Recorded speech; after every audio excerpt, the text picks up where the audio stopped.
Hello, and welcome back to another Fallout modding video. Today, we're going to be covering the Fallout New Vegas Performance Guide. Our goal with this guide is to fix the abysmal performance in Fallout New Vegas by using more modern technologies and tweaks. In short, New Vegas is hampered by an old DirectX 9 engine, which is now 22 years old and missing compiler optimizations.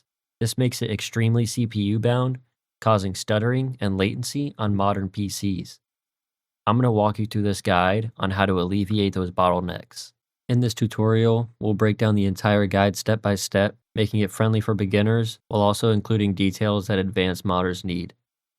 I'll have timestamps in the video description so you can jump to any section that you'd like. Throughout the video, I'll have some comparison footage and pictures to hopefully make things a little easier to understand. Let's dive in. Let's go over the why. As I said before, New Vegas's renderer is based on a now 22-year-old DirectX 9, which fails to fit in with modern GPUs and Windows. It's extremely inefficient and CPU bound, has glaring issues with display modes, memory handling, and overall stability. As for Bethesda's code, it also fails horribly to scale well with modern processors, something that you can even see in their latest titles. To make things worse, Fallout New Vegas was compiled without compiler optimizations, which while making engine modding easier, reduces the overall performance. In short, this can be summed up as CPU bottleneck. Even with that fact in mind, there's some tweaks we can do on the GPU and presentation side of things that can help with the overall responsiveness of the game, despite not fixing the performance on its own. The Fallout New Vegas Performance Guide is one of the most comprehensive resources out there when it comes to improving the game's performance. There's a lot of great technical info packed into here, and it's all presented in a very approachable way. For the purpose of this video, we're going to keep things moving and focus on the next practical steps you'll need to follow.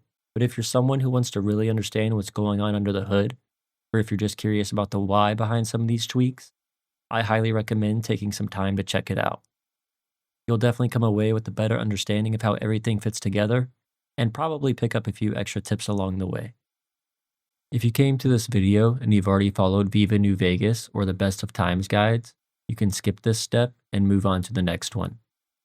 If you're doing your own custom mod list and you haven't followed either of those guides, you're going to want to make sure you've downloaded and installed all 4 of these mods. The links will be in the description. Make sure you've installed them into Mod Organizer 2. For the faster main menu mod, go to the Files tab and Mod Manager download this. Back in Mod Organizer 2, we're going to install this mod by double-clicking, and since this is a Stewie tweak, we're going to rename this mod Stewie Tweaks. Press the OK button, and then we can just merge this into the original Stewie Tweaks mod.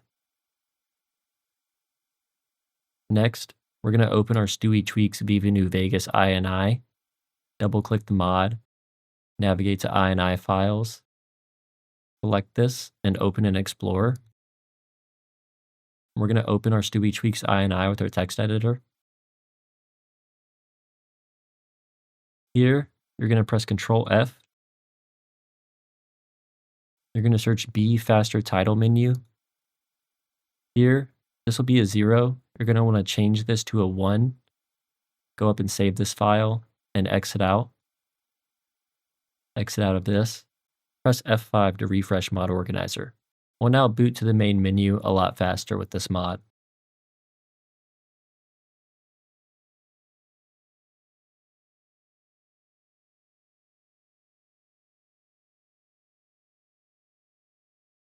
Once you've made sure you have those mods installed, we're now going to configure New Vegas Tick Fix. New Vegas Tick Fix is a mod by Karut that fixes and improves the game's internal clocks and memory management, which dramatically reduces stutter. It also allows playing above 60 FPS without breaking physics, although the recommended limit should be set to 120 FPS or below. Additionally, it has some DirectX changes, which help with performance and greatly reduce memory usage. Once you've installed New Vegas Tick Fix and its INI file to Mod Organizer 2, we're going to navigate to the New Vegas Tick Fix INI, double-click the mod, select the INI file in this tab, and open in Explorer. We're going to double-click and open this with our text editor.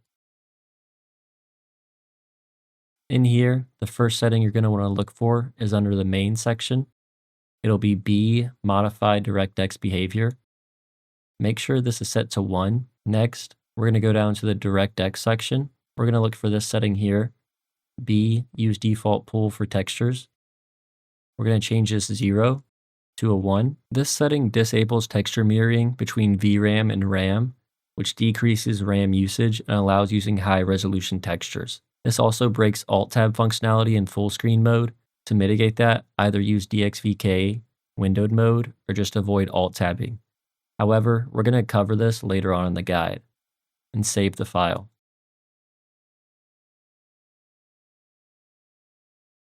Fallout New Vegas uses zlib compression for its BSA archives and plugins. Zlib on its own does not belong to the fastest compression algorithms, and the version used by Bethesda is older than the game itself, which only makes things worse. By simply updating the library to the latest version, you can cut the time spent on decompression in half, which leads to faster loading times and less stuttering. If you followed the Tale of Two Wastelands installation guide, or you installed Viva New Vegas through the Wabbajack, you can skip this step. If you're doing your own custom mod list, or you installed Viva New Vegas manually, you can Mod Manager download zlib updated NVSE and activate it in Mod Organizer 2. It's still recommended you follow the modding link decompression guide, which I'll go over towards the end of this video. Cell Offset Generator is an automated tool for generating cell offsets on game startup, which massively reduces stutter when loading new cells. Without it, the game has to scan all plugins to find cells, which can take a lot of time, especially if you have a lot of mods installed. To install Cell Offset Generator, follow the link in the performance guide or down in the description. Navigate to the Files tab, and Mod Manager download Cell Offset Generator. Once that's downloaded, we're going to double click the mod and press OK to install it. Activate the mod. We're going to run Tale of Two Wastelands.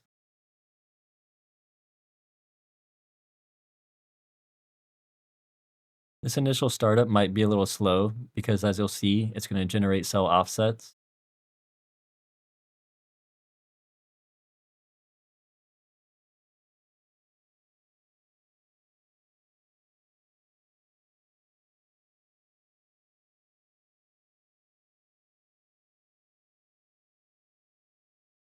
As you'll see in the data folder here, we have our new cell offsets folder. Every load from here on out should now be a little bit faster. For the best compatibility and performance, you must be using the newest drivers for your graphics card. You can check what GPU you have by opening Task Manager, selecting the Performance tab. And the last GPU on the left side should be your GPU. Sometimes it'll be the one above. You'll see here, I have the NVIDIA GeForce RTX 4090. This is my active GPU. If you don't see any GPU there, that means your GPU is too old to use DXVK. An important warning to NVIDIA users: if you use a 50 series GPU, drivers 576.02 and newer will cause the game to crash when using DXVK. There's an unofficial patch for this issue. The instructions for the unofficial patch for this issue are located on the GitHub page. The link will be in the description. An important warning to AMD users: drivers between 2.4.1.1 and 2.4.5.1 will crash the game. So make sure that you're on your latest drivers, at least 2.4.6.1 or newer. Alternatively, later in the guide, we can fix these crashes by using DXVK. On the performance guide, or with the links in the description, you can select which graphics card you have and download and install your latest drivers. Verify in your Windows power settings that your power mode is set to balanced. Using custom power plans is not recommended due to how integral the balanced power plan is to Windows 10 and 11 at the low level. It can break power management on modern hardware and can lead to increased power consumption and decreased performance, and even mess up things like fan speed. Game mode should be turned on by default in Windows, but if for some reason you had it turned off, go back into your Windows settings, go into Gaming, and verify that game mode is turned on. Game mode enables auto HDR for DXGI based games, enables VRR optimizations for games using flip model, disables Windows updates and notifications, and enables CPU scheduling optimizations for Ryzen CPUs. We're now going to install DXVK. This is an open source Direct3D 9 through 11 to Vulkan translator. While created mainly for Linux, it works unofficially on Windows. In short, it's going to allow us to run Fallout using the Vulkan API, which has much lower draw call overhead than Direct3D 9, which is one of the main performance limiting factors in this game. If you play on Linux, you are already using DXVK, and you can skip this whole section. To install DXVK, navigate to the link in the performance guide or in the description of this video. Navigate to the Files tab and manually download DXVK. I'm going to configure Fallout in HDR, so I'm going to download the HDR version. Back in your Downloads folder, we're going to double-click and open the DXVK zip. Next, open Mod Organizer 2.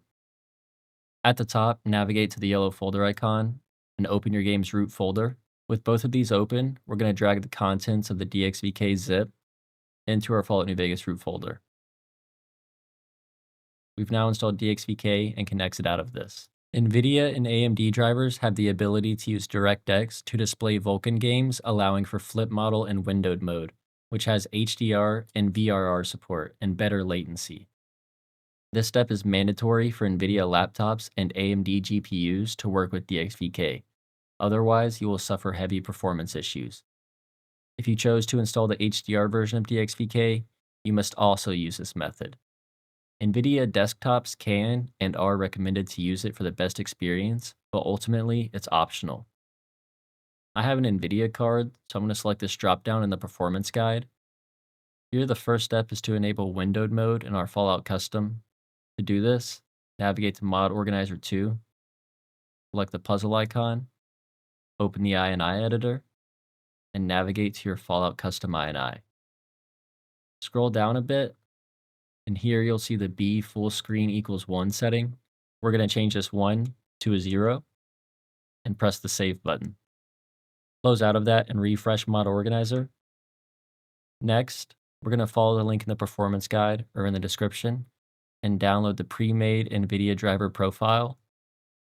Once that's downloaded, we're going to navigate to the next link and download NVIDIA Profile Inspector. Select this first option. Back in your Downloads folder, we're going to right-click this zip and extract these files. Open this newly created folder, and we're going to run NVIDIA Profile Inspector. Once you've opened NVIDIA Profile Inspector, at the top, we're going to select this button here, and we're going to navigate to where we downloaded the pre-made NVIDIA profile. We're going to click this, and you'll see that the profile has been successfully imported. We can press OK. At the top right, select Apply Changes, and close out of this. Navigate to the next link in the performance guide or in the description of this video. We're going to install OneTweak. We're going to Mod Manager download this. Back in Mod Organizer 2, we're going to double-click and install OneTweak and enable this mod. We've now successfully enabled Flip Model with DXVK with DXGI. If you have an AMD GPU, all you need to do is open your Fallout Custom INI, navigate to the Display section, and change B full screen equals 1 into B full screen equals 0. Next, we're going to move on to FPS limiting. Limiting frame rate is very important for overall stability. First and foremost, if you're using a good limiter, you'll be implementing correct frame pacing, which is the most important thing for overall feel of fluidity. More advanced limiters can also reduce latency or power consumption. Due to Bethesda's oversight, the VSync toggle in the launcher doesn't work. To disable VSync in the Fallout Custom INI, we're going to set I present interval to 0 to fully disable VSync. You're going to choose this option if you want to reduce latency as much as possible and don't mind tearing. If you don't use or don't have variable refresh rate, it's best to limit your frame rate to fractions of your refresh rate. For example, 30 frames at a 60 Hz monitor or 72 frames at a 144 Hz monitor. Having frame rate capped to a value that's not a clean fraction of your refresh rate will cause micro stuttering. If you have your frame rate capped at 40 frames on a 60 Hz monitor. We're now going to download Riva Tuner Statistics Server to correctly limit our frame rate. Following the link in the performance guide or in the description, we're going to install and launch Riva Tuner Statistics Server. On this page, we're going to select this first link. Back in your downloads folder, we're going to right click and extract these files. Open this newly created folder. And we're going to open up RTSS setup.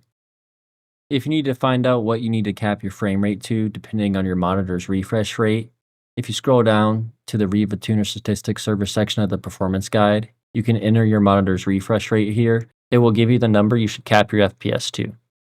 I have a 240 Hz monitor, so I'm going to enter 240 and press calculate. And you'll see here, if I want to use variable refresh rate plus VSync, I need to use any value between 48 and 120. I should set this to a value that's going to be the most average obtainable frame rate I can get in the game. We're going to verify that Riva Tuner Statistics Server looks exactly how it does in the performance guide here. We're going to press the Add button at the bottom. Navigate to your Fallout New Vegas folder. If you followed my past guide, this will be in your C/Fallout Games folder. It'll be in Steam/Steam Apps, Common, Fallout New Vegas, and select the falloutnewvegas.exe.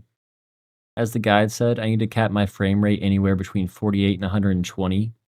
I know I can hit 120 FPS in game, so I'm going to set it to 120. And verify that the rest of these settings are the same. Next, we're going to click the blue setup button.